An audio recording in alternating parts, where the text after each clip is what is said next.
Dans une administration où le temps semblait parfois s'arrêter, travaillait un fonctionnaire pas tout à fait comme les autres, Jean-Luc.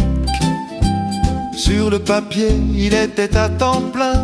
Dans la réalité, il pratiquait une forme très personnelle du calendrier. 2 jours de travail par semaine et encore quand il était en forme. Jean-Luc arrivait au bureau le mardi matin avec l'air d'un marathonien.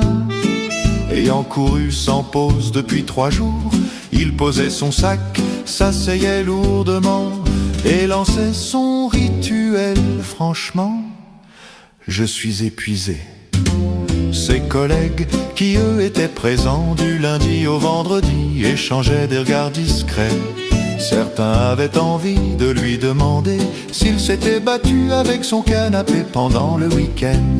Jean-Luc, Jean-Luc, Jean-Luc, Jean-Luc, Jean-Luc, Jean-Luc, Jean-Luc. Le mercredi, 2e et dernier jour de présence de Jean-Luc, était encore plus éprouvant, du moins selon lui. Vers 10h30, il regardait déjà l'heure avec inquiétude. « Je ne vais jamais tenir jusqu'à ce soir », murmurait-il en prenant une pause café, la 3e de la matinée. Pendant ce temps, ses collègues géraient dossiers, réunions et urgences, tout en écoutant Jean-Luc expliquer à quel point le rythme est infernal. L'un d'eux finit par dire: infernal? Mettez-la 2 jours.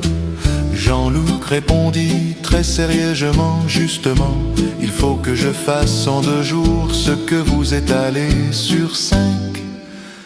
Personne n'osa répondre de peur d'aggraver la situation ou d'éclater de rire. Un jour, son chef lui confia une mission simple. Jean-Luc soupira, comme si on venait de lui demander de construire une cathédrale à main nue.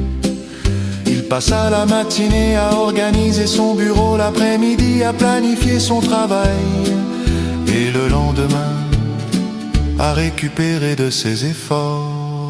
À la fin de la semaine, le dossier était toujours vierge, mais Jean-Luc, lui, était formel. J'ai tout donné. Depuis, dans le service, une nouvelle unité de mesure a été créée. Le Jean-Luc, un Jean-Luc correspond